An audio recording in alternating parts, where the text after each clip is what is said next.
Hello friends, success point tutorial के online class में आपका स्वागत है। तो आज हम लोग इस क्लास में सेंटेंस को थोड़ा सा समझेंगे, क्योंकि सेंटेंस का भी आपके एग्ज़ाम के हिसाब से इम्पोर्टेंट रोल होता है।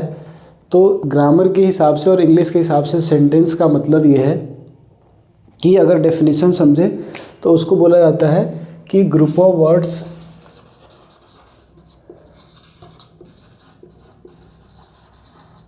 which give meaningful sense। ये तो डेफिनेशन है इसका कि अगर वर्ड खाली लिख देने से वो सेंटेंस नहीं होता है ग्रामेटिकल सेंस में। क्योंकि जैसे मैं लिखूँ कि रीड यू बुक ए, तो देखने में तो ये भी ग्रुप ऑफ वर्ड्स है, बट ये टेक्निकली ग्रामर के हिसाब से और इंग्लिश लैंग्वेज को समझने के हिसाब से ये सेंटेंस नहीं है, क्योंकि इसका कोई मीनिंग नहीं आ रहा है। और इसी सेंटेंस को अगर हम लोग थोड़ा इस तरीके से लिख दें कि यू रीड अ बुक, तो इसमें वही 5 वर्ड जो है उसका एक मीनिंग आता है। यू रीड बुक मतलब कि आप कोई बुक पढ़ रहे हो, पढ़ते हो। तो इसलिए सेंटेंस को कहा जाता है कि group of words which give meaningful sense, मतलब उसका कोई लॉजिक हो, कोई मीनिंग हो। इस हिसाब से अगर हम लोग स्ट्रक्चर के हिसाब से समझें तो सेंटेंस में कहा जाता है कि इसी को हम लोग समझ सकते हैं कि इसके 2 पार्ट हम लोग कर सकते हैं। एक पार्ट जिसको कि सब्जेक्ट कहा जाता है, और दूसरा पूरा पार्ट जो जिसको प्रेडिकेट बोला जाता है। ग्रामर के टॉपिक के हिसाब से ये भी एक ग्रामर का टॉपिक होता है। जब आप लोग बेसिक्स करेंगे ग्रामर का तो पहला टॉपिक यहीं से स्टार्ट होता है। तो इस हिसाब से सब्जेक्ट और दूसरा प्रेडिकेट। अब सब्जेक्ट को पहचानते कैसे हैं? तो सब्जेक्ट को कहने का मतलब दुनिया में किसी भी चीज़ का जिसका कि आप लोग के दिमाग में कोई इमेज आता है, इमेज सोच सकते हैं, वो सारी चीज़ें सब्जेक्ट है। और उसको आसान भाषा में समझें तो दुनिया में जो भी चीज़ है, मैं बोल सकता हूँ कि जो पूरी दुनिया है वो सब्जेक्ट से बना हुआ है। तो किसी भी चीज़ की इमेज आती है, जैसे हम लोग बात करें बुक है, पिक्चर है, कोई बॉय है, गर्ल है, काऊ है, तो इन सब की इमेज हमारे दिमाग में आती है, तो उसको हम लोग सब्जेक्ट बोलते हैं। ग्रामर के हिसाब से सब्जेक्ट को हम लोग 2 चीज़ समझ सकते हैं, एक नाउन और दूसरा प्रोनाउन। तो इसको भी हम लोग आगे की क्लास में पार्ट्स ऑफ स्पीच वाले टॉपिक में थोड़ा करेंगे। अभी के हिसाब से ये समझ लो कि कोई भी सेंटेंस है तो सेंटेंस 2 पार्ट में होता है। एक पार्ट जो सब्जेक्ट है, दूसरा प्रेडिकेट है। तो सब्जेक्ट नाउन या प्रोनाउन हो सकता है। और प्रेडिकेट में क्या होता है कि प्रेडिकेट में बाकी की बहुत सारी चीज़ें होती है। जैसे उसमें वर्ब आएगा, मतलब क्या काम हो रहा है, ऑब्जेक्ट आएगा, एडजेक्टिव हो सकता है, प्रीपोजिशन हो सकता है, वो बाकी सारी चीज़ें और भी सेंटेंस में होती है। तो उस हिसाब से हमने सब्जेक्ट पहचान लिया। अब सब्जेक्ट के बाद वर्ब कैसे पहचानते हैं? तो वर्ब का वैसे सिंपल मीनिंग होता है काम। दुनिया में हिंदी के हिसाब से वैसे सारे शब्द जिसके लास्ट में ना आता है, जैसे पढ़ना, लिखना, तो ऐसे सारे वर्ड हिंदी के हिसाब से समझने के लिए जिस भी वर्ड का मीनिंग आए हिंदी में और ना हो तो उसको आप वर्ब बोलते हैं। और ग्रामर के डेफिनेशन के हिसाब से वर्ब को बोलेंगे कि a verb is a doing word, जिससे किसी काम होने का पता चलता है। और ऑब्जेक्ट इसमें जैसे ये वर्ब हो गया। सब्जेक्ट के बाद प्रेडिकेट में क्या क्या हो गया? तो वर्ब, और जो दूसरा पार्ट जो बुक है इसको हम लोग ऑब्जेक्ट बोलेंगे। तो हमने देखा सेंटेंस में कि स्ट्रक्चर के हिसाब से क्या क्या होता है, सब्जेक्ट, वर्ब और अदर वर्ड, ये स्ट्रक्चर के हिसाब से हो गया। और सेंटेंस में पहचानने के हिसाब से हम लोग ने देखा कि सब्जेक्ट क्या होता है, वर्ब क्या होता है और ऑब्जेक्ट क्या होता है। तो स्ट्रक्चर के हिसाब से सब्जेक्ट, वर्ब और अदर वर्ड। तो सब्जेक्ट वो होता है जो कि सेंटेंस का फर्स्ट वर्ड होता है, जिसको कि हम लोग नाउन या प्रोनाउन बोलते हैं। उसके बाद वर्ब, तो ये पता चलता है कि उसमें काम कौन सा हो रहा है। और अदर वर्ड में ऑब्जेक्ट और बाकी सारे ग्रामर के कोई भी चीज़ आ सकती है, एडजेक्टिव आ सकता है, उसमें आ सकता है, प्रोनाउन आ सकता है, कुछ भी आ सकता है आगे। तो उस तरीके से अगर हम लोग ऑब्जेक्ट को पहचानना चाहें सब्जेक्ट और वर्ब के बाद, तो ऑब्जेक्ट इज एनीथिंग कि सब्जेक्ट का जिस पे इम्पैक्ट होता है, असर होता है। जैसे अगर हम लोग ये पहचानने की कोशिश करें तो सब्जेक्ट तो हमको पता चल गया कि इसमें नाउन और प्रोनाउन जो है वो जिसके बारे में बोला जा रहा है सेंटेंस में वो सब्जेक्ट होता है। यू रीड अ बुक किसके बारे में बोला जा रहा है, किसी पर्सन के बारे में बोला जा रहा है कि वो बुक पढ़ रहा है, इसलिए ये सब्जेक्ट हो गया। अब इसमें काम क्या हो रहा है, पढ़ने का। तो जब हम लोग आसानी से क्वेश्चन बनाए कि तुम क्या करते हो, क्या करते हो, तो पढ़ने का काम करते हो, इसलिए पहचानने के हिसाब से अगर हम लोग ये बनाए कि क्या करते हो, ये क्या कर रहा है, तो वर्ब होता है। और अब हम लोग ये क्वेश्चन बनाए वर्ब पहचानने के बाद इस सेंटेंस में जो कि रीड है, तो जब हम लोग ये क्वेश्चन बनाए कि क्या पढ़ता है, उस हिसाब से जो आंसर होगा वो आपका ऑब्जेक्ट हो जाएगा। तो पहले वर्ब पहचानना है कि क्या करता है, क्या किया जा रहा है, वो वर्ब है, और उस वर्ब के साथ क्या लगा के क्वेश्चन करें कि क्या पढ़ता है, क्या खेलता है ना, क्या गाता है, क्या खाता है, उसका जो आंसर होगा वो ऑब्जेक्ट होता है। इस हिसाब से हमने सेंटेंस का बेसिक समझा कि सेंटेंस में मेन दो पार्ट होता है, एक सब्जेक्ट, दूसरा प्रेडिकेट। प्रेडिकेट में आपका वर्ब हो सकता है और कुछ दूसरा ऑब्जेक्ट या दूसरी चीज़ें हो सकती है स्ट्रक्चर के हिसाब से। इसलिए इम्पोर्टेंट ये है कि कोई भी सेंटेंस है तो उसमें दो चीज़ कंपलसरी आता है, एक सब्जेक्ट और एक वर्ब। अब वो वर्ब आपका कोई एक्शन भी हो सकता है या हेल्पिंग वर्ब भी हो सकता है। जैसे अब यहाँ पे मैंने सेंटेंस लिखा था यू रीड अ बुक, तो इसमें जो वर्ब है वो एक्शन है। पर अगर मैं एक सेंटेंस लिखूँ कि ही इज़ अ बॉय, तो ये भी एक सेंटेंस है, इसमें एक्शन नहीं है फिर भी ये सेंटेंस है। क्यों? क्योंकि इसमें एक हेल्पिंग वर्ब आ रहा है, तो ये भी हमको एक सेंस दे रहा है। पर ये नॉर्मल आपका सेंटेंस हो गया। पर और ये जिसमें एक्शन आएगा वो टेंस वाले पार्ट में चला जाता है। तो सेंटेंस का बेसिक मीनिंग समझने के बाद हम लोग देखेंगे कि सेंटेंस कितने टाइप का होता है। तो अगर काइंड्स ऑफ सेंटेंस की बात करें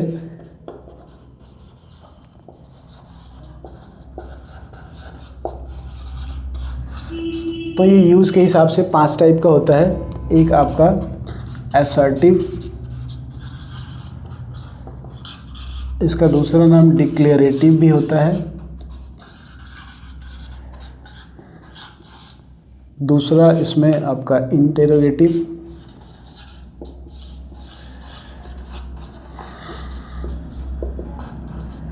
तीसरा इसमें इम्परेटिव,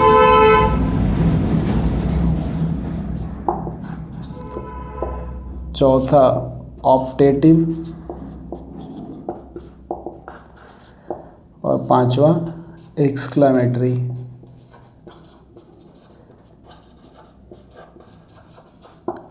तो अगर हम लोग इनको एक एक करके समझने का प्रयास करें, जैसे कि आपके कॉम्पिटिटिव एग्ज़ाम में उसका डेफिनेशन लिखना नहीं आएगा, तो इसके यूज़ का और इसके स्ट्रक्चर को समझने की कोशिश करेंगे।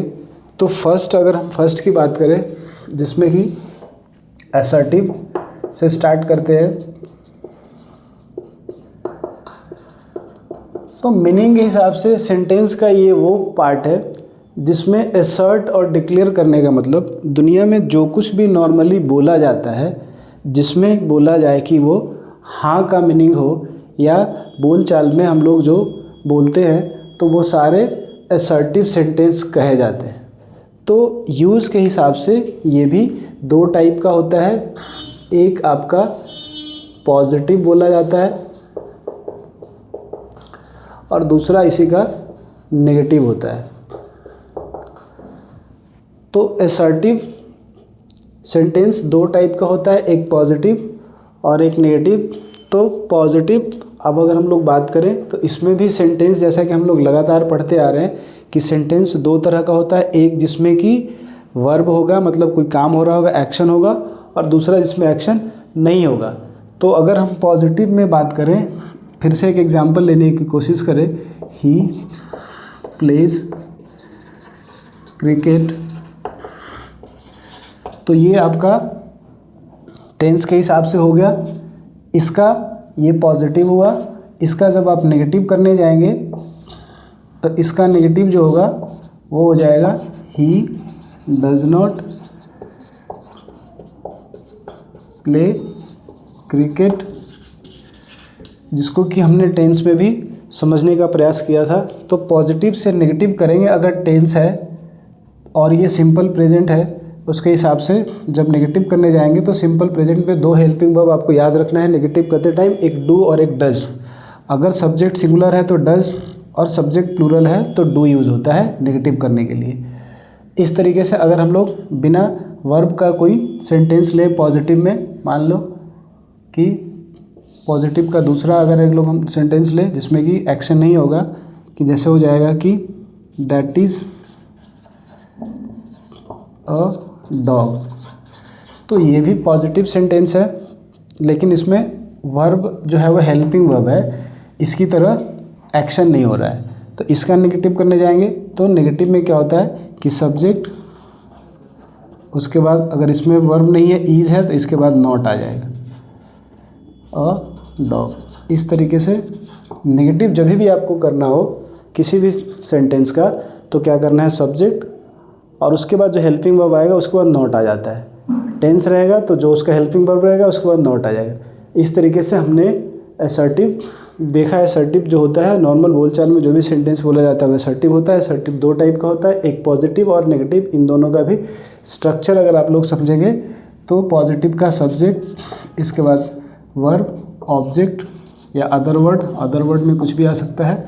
यहाँ पे सब्जेक्ट, इसके बाद आपका जो हेल्पिंग वर्ब रहेगा उसके साथ हेल्पिंग वर्ब या ऑक्सिलियरी वर्ब इसको बोला जाता है, उसके बाद नॉट और इसके बाद अदर वर्ड आएगा। इस तरीके से आप किसी भी सेंटेंस का नेगेटिव चेंज करते हैं। तो सेंटेंस के पहले काइंड को करने के बाद हम लोग दूसरे पे आते हैं जिसका कि नाम इंटेरोगेटिव है। अब ये जो नेम है वो नेम से ही पता चल रहा है, इंटेरोगेट का मतलब अगर हम लोग डेफिनेशन की बात करें तो इसमें हम लोग ये बोल सकते हैं कि a sentence which is use to ask a question और मेक अ क्वेश्चन। मतलब कोई सेंटेंस जिसको का यूज़ किया जाता है क्वेश्चन बनाने के लिए। तो नॉर्मल में जैसे मैंने सेंटेंस वहाँ पे लिखा था कि ही प्लेज क्रिकेट, तो आपको चूँकि डेफिनेशन वहाँ लिखना नहीं है, आपको स्ट्रक्चर समझना है और उसका यूज समझना है। तो अगर ये सेंटेंस पॉजिटिव है कि वह क्रिकेट खेलता है, इसका मीनिंग आ रहा है। इसी को जब हम लोग इंटेरोगेटिव करने जाएंगे तो क्या हो जाएगा कि does he play cricket, does he play cricket. अब ये क्वेश्चन हो गया, तो ये हो गया टेंस के हिसाब से। और वही नॉर्मल अगर सेंटेंस हम लोग लें एक पॉजिटिव का, ये पॉजिटिव हो गया और ये इंटेरोगेटिव हो गया। नॉर्मल सेंटेंस ले जैसे उसमें मैंने पहले एग्जांपल बताया था कि दैट इज़ अ डॉग, ये पॉजिटिव हो गया। इसका इंटेरोगेटिव अब करने जाएंगे तो हो जाएगा इज़ दैट ए डॉग। तो इंटेरोगेटिव का सिंपल मीनिंग है कि कोई भी सेंटेंस है उसका हम लोग क्वेश्चन कैसे बनाएंगे। तो उसमें क्या याद रखना है स्ट्रक्चर के हिसाब से कि पहले हेल्पिंग वर्ब जिसको ऑक्सिलियरी वर्ब भी बोला जाता है, तो ये सेंटेंस के स्टार्टिंग में आएगा, उसके बाद सब्जेक्ट, उसके बाद आपका जो वर्ब होगा है ना उस हिसाब से, और फिर अदर वर्ड या ऑब्जेक्ट जिसको बोला जाता है, कुछ भी आ सकता है अदर वर्ड में। तो इस तरीके से इसका स्ट्रक्चर होगा, इसको याद रखना है। किसी भी सेंटेंस का इंटेरोगेटिव होगा तो उसमें एक हेल्पिंग वर्ब आएगा। अगर वो टेंस के हिसाब से होगा तो उसका हेल्पिंग वर्ब अलग होगा। जैसे सिंपल प्रेजेंट हो तो उसमें डू और डज होता है। प्रेजेंट कॉन्टिन्यूअस है तो उसके स्टार्टिंग में इज़, एम, आर आएगा। प्रेजेंट परफेक्ट रहेगा तो हैज़, हैव। और इसी तरीके से अगर प्रेजेंट परफेक्ट कॉन्टिन्यूअस है तो हैज़ बीन, हैव बीन। और अगर पास्ट में जाए तो पास्ट में हेल्पिंग वर्ब सिंपल पास्ट के लिए आपका जो आता है वो डिड आता है। और पास्ट कॉन्टिन्यूअस की बात करें तो वॉज, वर। पास्ट परफेक्ट है तो हैड। इसी तरीके से फ्यूचर में जाए तो शैल और विल पहले आएगा। और अगर फ्यूचर कॉन्टिन्यूअस में जाए तो शैल भी, विल भी पहले आएगा। फ्यूचर परफेक्ट है तो शैल है, विल है पहले आएगा। और उसके बाद सब्जेक्ट और वर्ब। इस तरीके से किसी भी टेंस को आप इंटेरोगेटिव में चेंज करेंगे। और अगर वो सेंटेंस नॉर्मल है तब तो प्रॉब्लम और कम है, क्योंकि उसमें आपको सिर्फ जो सेंटेंस लिखा होगा उसके हेल्पिंग वर्ब को पहचानना है, वो स्टार्टिंग में आ जाएगा। उसके बाद आपका जो सब्जेक्ट रहेगा और बाकी चीज़ें उसमें आ जाएगी। तो इस तरीके से इंटेरोगेटिव को हमने देखा कि क्वेश्चन बनाते कैसे हैं। इंटेरोगेटिव नेगेटिव भी होगा तभी भी उसमें कोई टेंशन नहीं है कि यहाँ पे क्या आ जाएगा, डज ही और इसके बाद नॉट आ जाएगा। और अगर इसमें अगर आपको इंटेरोगेटिव नेगेटिव मिक्स करना है तो is that not a dog हो जाएगा।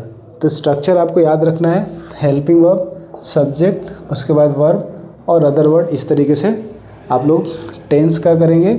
और अगर नॉर्मल सेंटेंस है तो हेल्पिंग वर्ब, सब्जेक्ट, उसके बाद अदर वर्ड आ जाएगा। तो इसके बाद जो तीसरा जो इसमें टाइप है जिसको कि इम्परेटिव बोलेंगे। तो अगर हम लोग इम्परेटिव की बात करें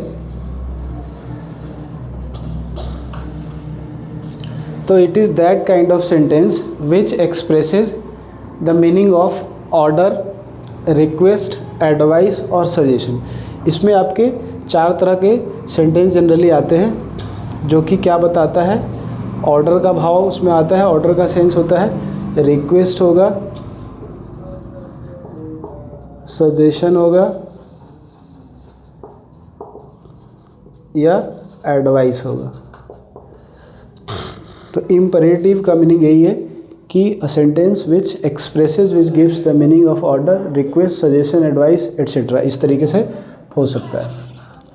तो ऑर्डर में अब लोग कैसे समझ सकते हैं, तो नॉर्मल जैसे है कि हम लोग सेंटेंस बोले कि shut the door, open the window, bring me a glass of water, इस तरीके से है ना, take the medicine in time, इस तरीके से अलग अलग तरीके के सेंटेंसेस होंगे उसमें। तो इसका जो बेसिक पहचानने का तरीका होगा आपके लिए एग्ज़ाम में, वो ऐसे सेंटेंस इम्परेटिव वाले जब भी स्टार्ट होते हैं तो वो V1 से स्टार्ट होते हैं। इसका जो स्ट्रक्चर होता है वो V1 पहले आएगा, इसके बाद सब्जेक्ट आएगा, इसके बाद और अदर वर्ड आएंगे इसमें। तो ये इसका स्ट्रक्चर है। अब इसमें सब्जेक्ट जो होता है वो दिखाई नहीं देता है, क्योंकि अगर हम लोग बोले ऑर्डर के हिसाब से कि bring me a glass of water,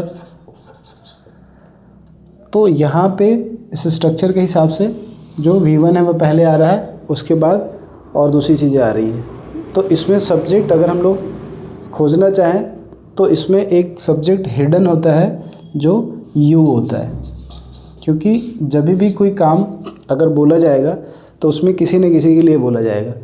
तो ये आपका ऑर्डर का हो गया। रिक्वेस्ट के लिए हो सकता है कि अब ये बोल सकते हैं कि प्लीज़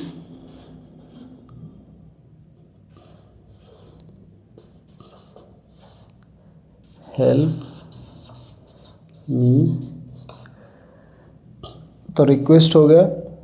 और सजेशन के लिए अगर हम लोग बोलें तो सजेशन में ये हो सकता है कि टेक, सजेशन में बोले अगर कि टेक योर, तो इसमें जैसा कि हम लोग देख रहे हैं कि 4 टाइप का सेंटेंस हो सकता है। तो ये आपका ऑर्डर के हिसाब से हो गया, ये रिक्वेस्ट के हिसाब से हो गया। और सजेशन की बात करें तो हम लोग ये बोल सकते हैं कि ओबे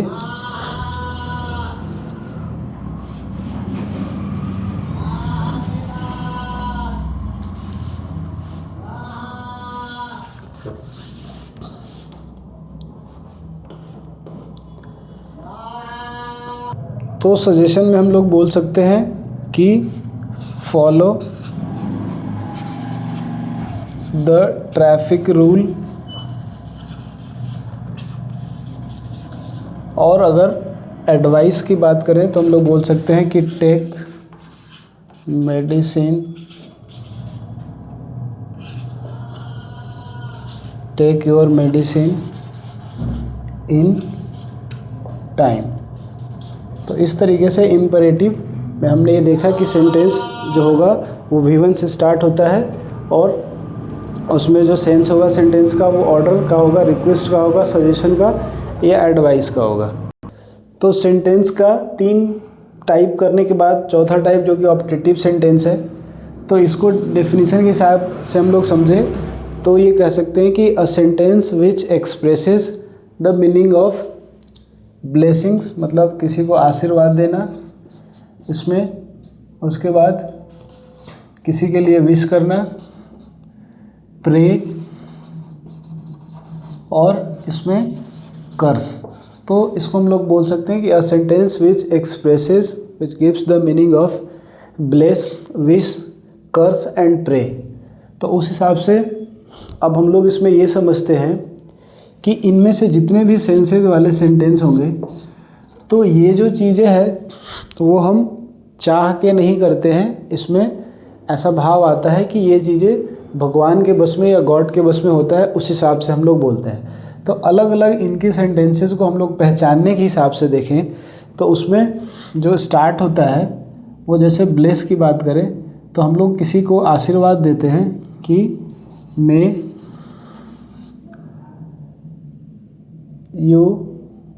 मे गॉड ब्लेस यू।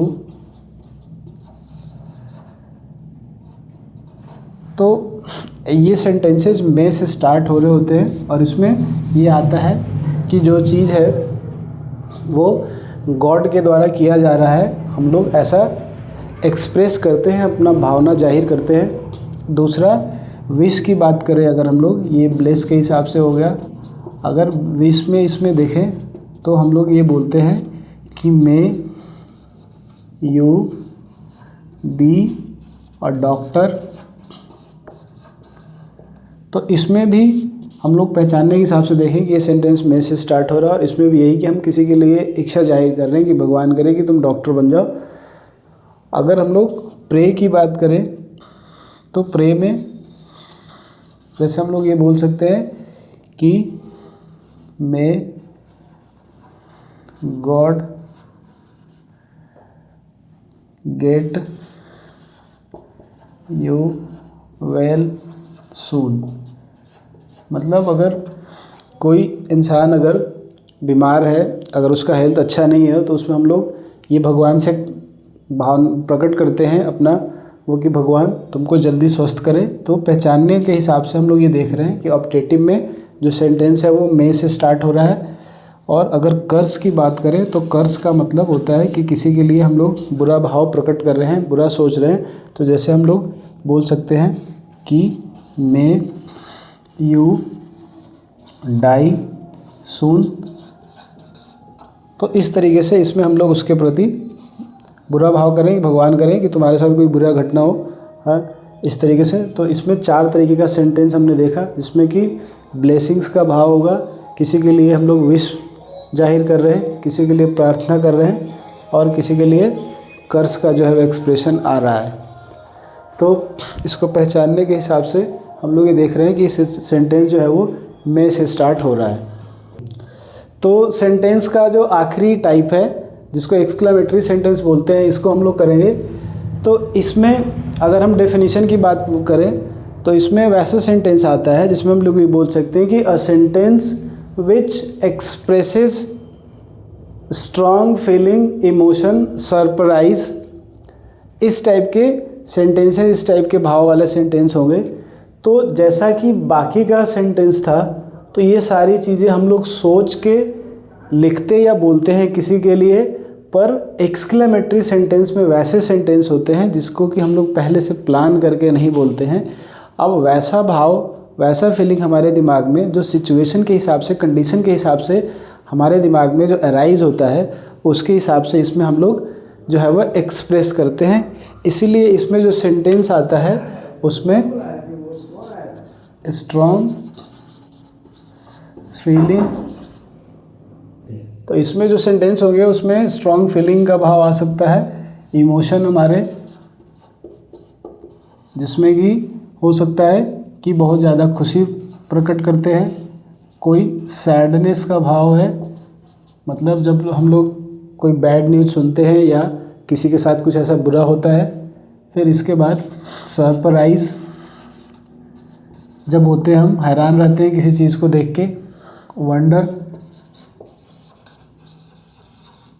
और एक और इसमें होता है जिसको डिसगस्ट बोला जाता है। जैसे कोई गंदी भावना हमारे दिमाग में या कोई गंदा चीज़ देखते हैं तो उस हिसाब से इसमें सेंटेंसेस होते हैं। तो अगर हम लोग बात करें तो इसमें ये होता है कि जैसे अगर हम लोग खुशी की बात करें तो हम लोग ये बोलते हैं कि हुर्रा,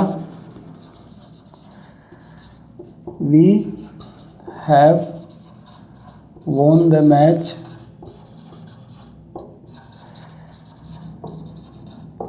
फिर सैडनेस में ये है कि मान लो किसी के साथ कोई बुरा होता है तो हम लोग ये बोल सकते हैं कि ओह ही इज़ नो मोर। मतलब किसी का अपना रिलेटिव या कोई शुभचिंतक गुजर जाता है, किसी की डेथ हो जाती है तो हम लोग उसमें दुख का भाव प्रकट करते हैं। सरप्राइज़ में हम लोग जैसे ये बोल सकते हैं कि उसमें ज़्यादातर आपके WH ग्रुप वाले वर्ड स्टार्टिंग में आएंगे, जैसे what a beautiful picture,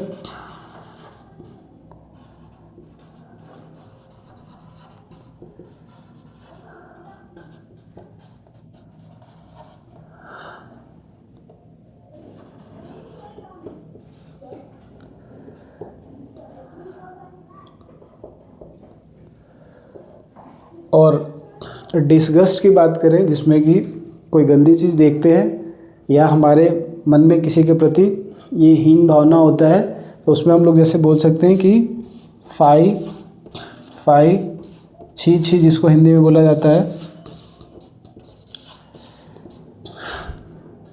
he is a very corrupt officer. तो इस टाइप के सेंटेंस जो इसमें आएंगे तो दो तरह से होता है। एक तो है कि आप तो एक्सक्लामेटरी के सेंटेंस जो होंगे वो दो टाइप के सेंटेंस होंगे, एक जिसमें कि एक्सक्लामेशन आएगा और दूसरा ऐसे होता है जो WH ग्रुप वाले से बनते हैं तो उसमें व्हाट, हाउ, इस तरीके से जो है वो एक्सक्लामेशन सेंटेंसेस बनाए जाते हैं। तो इस प्रकार से हमने ये देखा सेंटेंस और सेंटेंस के 5 टाइप, जिसमें कि असर्टिव में 2 तरह का हो सकता है, पॉजिटिव, नेगेटिव। उसके बाद इंटेरोगेटिव जिसमें हमने ये देखा कि क्वेश्चन कैसे बनाते हैं। फिर इम्परेटिव जिसको पहचानने का तरीका है कि वो सेंटेंस जो है वो V1 से स्टार्ट होता है। ऑप्टेटिव में वैसे होता है जिसमें जो है वो हमारे बस में जो चीज़ नहीं होती है उसके लिए हम लोग गॉड से एक्सपेक्टेशन रखते हैं। और वैसी भावना वाले अलग अलग सेंटेंस, जैसे किसी के लिए ब्लेसिंग, किसी के लिए विश, कर्स और प्रे। और लास्ट में जो एक्सक्लामेटरी है उसमें हमने ये देखा कि जो भी फीलिंग जिसके बारे में हम लोग पहले से सोचते नहीं हैं, वो हमारे दिमाग में सिचुएशन और टाइम के हिसाब से जो माइंड में फीलिंग और इमोशन आता है उसमें आपका वो जो हो सकता है वो खुशी का भावना हो सकता है, बहुत अच्छी चीज़ें आपको मिल जाए, है ना, कोई लॉटरी, कोई नाम जीत जाओ, कोई सैडनेस, किसी के लिए दुख का भाव जो आ रहा है। उसके बाद सरप्राइज़ और वंडर, जब हम लोग किसी चीज़ को देख के हैरान होते हैं, कोई आश्चर्यजनक चीज़ देखते हैं। और डिसगस्ट में जिसमें हम लोग के मन में कोई हीन भावना या गंदी भावना आती है, उस हिसाब से हम लोग ने सेंटेंस को देखा। इस प्रकार से हम लोग ने सेंटेंस टॉपिक को कवर किया, जो कि आपके एग्ज़ाम के हिसाब से बहुत इंपॉर्टेंट जो है वो रोल प्ले करता है। इस तरीके से आप टॉपिक को रिवाइज़ करेंगे और प्रैक्टिस करेंगे तो आपकी तैयारी कम टाइम में अच्छी हो जाएगी। अगर आपको हमारा चैनल पसंद आए तो इसको आप लोग लाइक, सब्सक्राइब और शेयर कर सकते हैं। So thank you.